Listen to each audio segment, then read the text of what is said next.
tell me about your journey as a cultural entrepreneur, as a taste maker, as sort of the source of the creative energy that comes from the scene that we're in. I think in the eyes of people, it looks easy. It looks like it's a walk in a park. But that's only because you make it look so easy. I don't think so, brother. I think we are blessed to have a team that works, tirelessly to make it easy, to make it look easy, in the eyes of people, So while we're on the radio, we might as well shout out the entire crew at NarowBi, the entire team at Kids Love Jazz. Know you are loved and know that you are appreciated. Yeah. So it only looks easy because of the people that help us make it look easy, 100%. And then a little bit about my background as a DJ. What would Anastasia of Ikawe magazine say? As a sonic architect.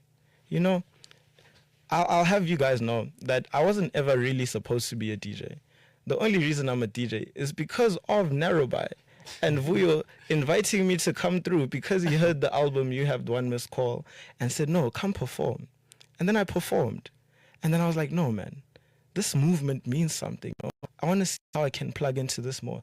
Next thing I know, I'm a DJ now. Crazy. Next thing I know, we're taking the vibes forward now.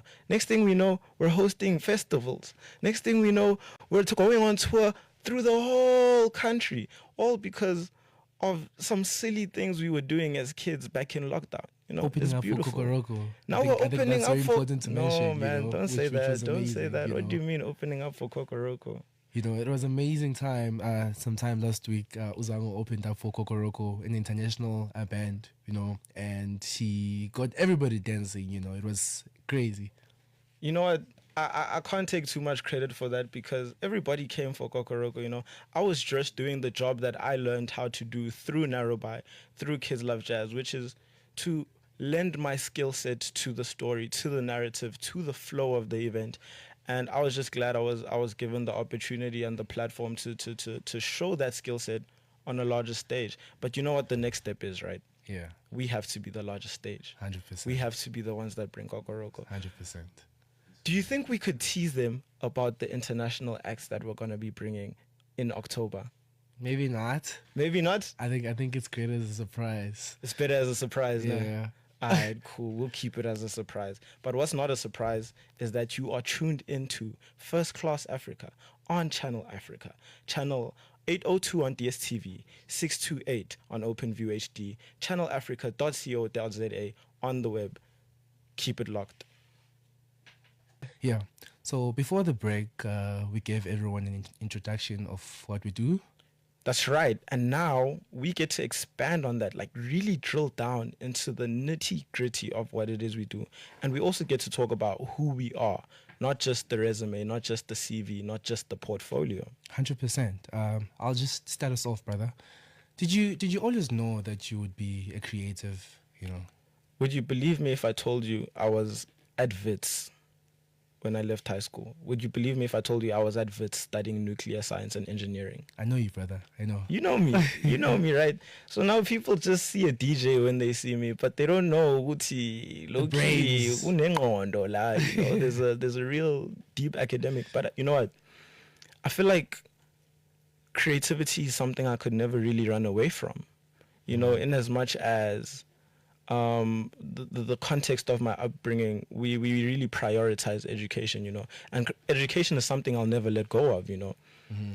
But my hunger for education has expanded beyond just the confines of academia, I hunger from the knowledge that you can gain from experience, from life, from learning, from really being in the world, For sure. in as much as I've been pursuing my academic achievements and stuff. So close, we're almost done with this degree. But yeah, I never knew I was going to be a creative, but you know what? But would you say that your upbringing as well has an impact on that? Because I know your brother is a DJ. Yeah. Is he still a DJ? Yes, actually, Upinks. He doesn't know, but we know Upinks is still a DJ. And I don't think I would be who I am or be where I am or do the things I do if it wasn't for, my siblings. not only my brother who's the DJ, but also my sister who's creative in a different way. My sister is a really eloquent speaker. I think my passion for reading stems from having her as my example, and my thirst for really eloquently speaking. It comes from my sister. I don't know if a lot of people know this about my sister, but she was a poet in her time. Really? In grade 6. She was a primary school child. In grade 6, she wrote a poem for English. And our English teacher at Martin School back in the East Rand in Boksburg, Mrs. Reynolds, was so moved by this poem that she submitted it for a poetry competition. And my sister actually became a published poet at the age of 12. Wow. So I think this creativity thing is something that runs in the family. Even my dad doesn't like to admit it sometimes, but he was a dramatist in his time, So in high school, they used to do this thing called house plays. And in 28, I'm going to give away my age. Let me not say the numbers. But I did end up winning Best Actor one year. And my dad was in the crowd. I was so, I never actually invited him, but he came and he watched anyways. And then he saw me lift the Best Actor trophy. And on the drive home, Crazy. You know what he tells me? He tells me, I also used to act in high school. I said, no ways. That was beautiful, man. That's insane, brother. So I think that's one thing that people do not know about you, that you're a man of many talents, I don't know. I remember at some point I used to tell you that you should write in your CV that I can do all things. Yes, I can do. People like to ask me, so what do you do? You know what my response is? Yeah. I do what I can. Nice. And I can't do a lot. Nice. But let me throw it back to you. I mean, speaking of that, man, Yeah. like the idea of just being a multi-disciplinary artist is not a new thing, There are still a lot of people who struggle to understand what a life of living beyond the boundary lines looks like, Do you ever feel pressured, do you ever feel the pressure to conform to mainstream ideas of creativity and artistic expressions? The pressure to conform? Just be a DJ, you play jazz, that's it, or you're just a DJ, you can't do other things. I'm beginning to realize that everything I do, whether I'm conscious of it or not, is an act of protest. It is a form of protest, and it is a form of anti-conformity.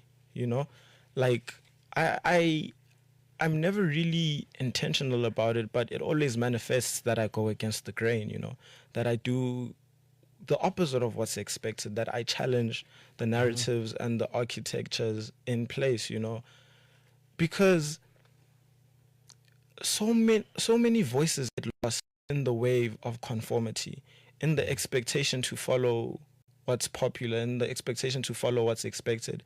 We lose a lot of what makes us special. We lose a lot of what moves us forward. We lose a lot of what propels creativity and makes us the cutting edge of entertainment, of everything, So I try to be, even if it's unintentional, I don't really try to be, but it's just the thing that happens that I don't conform. And I don't feel the pressure to conform. If anything, I get unsettled when I find myself doing what everybody else does, or I feel like I'm not true to myself if I'm doing what's expected, because it's really important to challenge people. It's really important to challenge narratives. It's really important to start the conversation, to spark dialogue in order for progress to happen. You know what I'm saying? I think it makes so much sense, man. There's a saying that birds of the same feather flock together, So I think I'll just say a little bit of my history, how I got into the creative scene as well, I did my first degree at UJ, and I was studying political sciences, You see? which is crazy, right? Yeah. So I was writing, brother. I used to write articles, 3 articles a week, I used to enjoy it, and I wouldn't say I was a creative then, but I used to listen to all genres, so not just jazz, and I think I reached a point where I felt when I was, the spaces that I was going to, I felt like they were not playing alternative sounds as much as I wanted to. They were not Yeah. 100%. They were all conforming. 100%, You know what I'm saying? Yeah, I think there's quite a few spaces that I can say I felt welcome at. Wow poetry. It used to happen in bedrooms. Wow, man. You know. Yo, you're taking me back. Brother. You're taking me back. Brother. Yeah. Yeah, bro. So I think yeah. So I think that's how I got into writing, Yeah, from UJ, obviously, shapeshift and Yeah, you wear so many hats, you do so many things. Yeah. So I'm saying, that the work you do is outside the box as well. Yeah.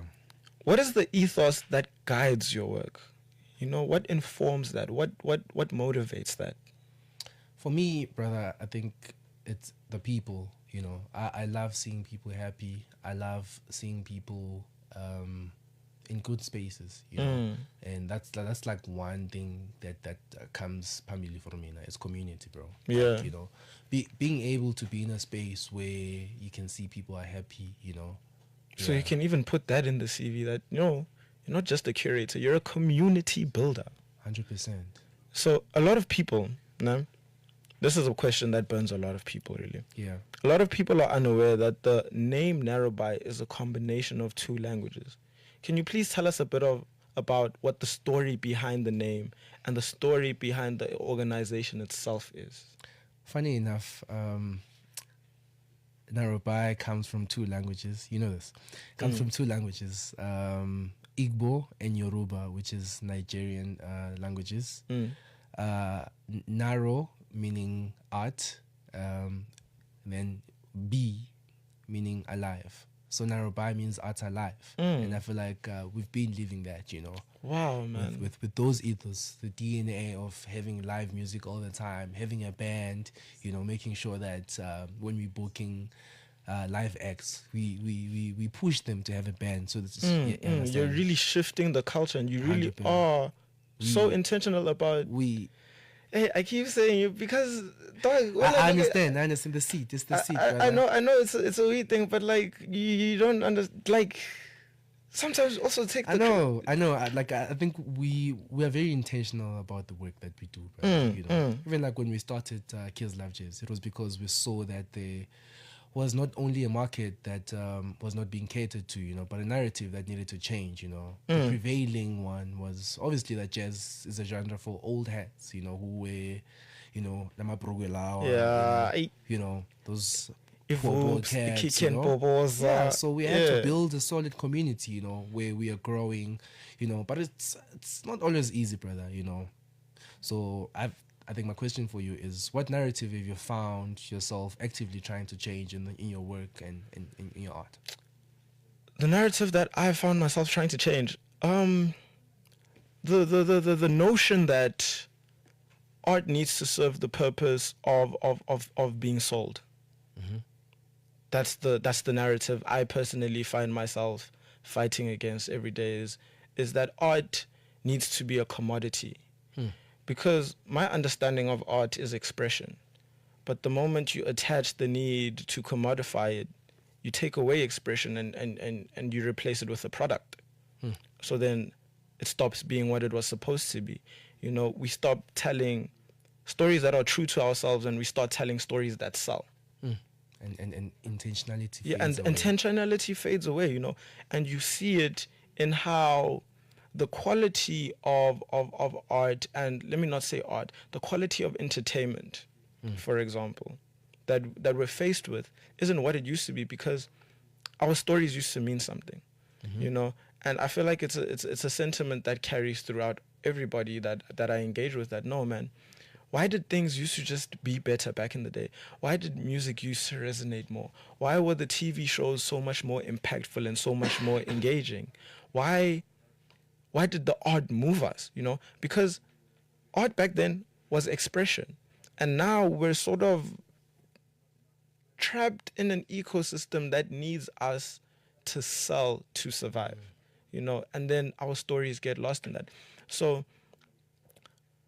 I try to shift away from that. I try to shift away from packaging things in a way where you sell them, and I try to be true to our stories, That's why in a lot of the DJ sets I play, for example, you'll find that it's songs you'll never really get the opportunity to find on streaming platforms or on DSPs, because it's music that's made for the moment, and it's music that lends itself to the story of the moment and the time we're in, you know?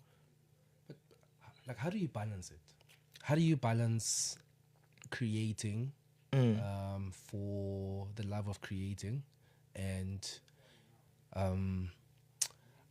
I was in Reunion Island last week, and one thing that I noticed was the guys from Australia, you know, you find that one is a booker.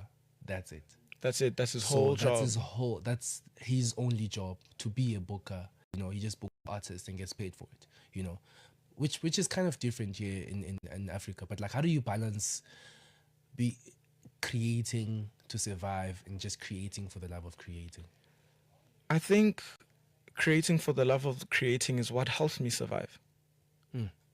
You know, it's so strange. It's counterintuitive, but the more true I am to myself, the more opportunities present themselves, and the more I'm able to find myself on bigger platforms and, you know, get booked at more gigs and get to do what I love to do on a larger scale to more people, to larger audiences.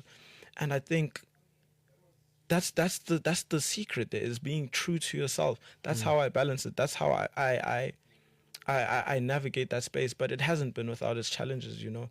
It's been scary. It takes courage to, you know, stay true to yourself in a world that just encourages the opposite.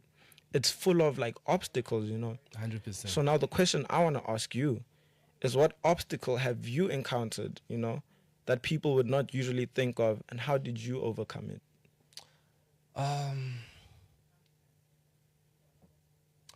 Finances, brother. That's why I asked you that question, you know, because we've been together for the longest time, and I think one challenge that we've always had still is finances. But have you seen how we always overcome? Because we stay true to ourselves, and like Facts. the bills get paid somehow, some way, you know. But like, it's so tiring to just like think of all the losses. We need to celebrate ourselves more. What was the first major win that you think of? I think the first major win was strategizing merch. Oh yeah, you see, I wish they could see in studio, like on the airwaves, the hoodies we're wearing. Yeah. But wow, man, the movement is moving. Yeah, I know. I think we kind of came with the method of selling merch, you know, which is not just merchandise, events merchandise that you wear. Like, it's your daily wear. Literally, I wear all my merchandise almost every day, you know. So, you know what I think would be an interesting story, since we're listening to sounds from the diaspora and from the world? Yeah.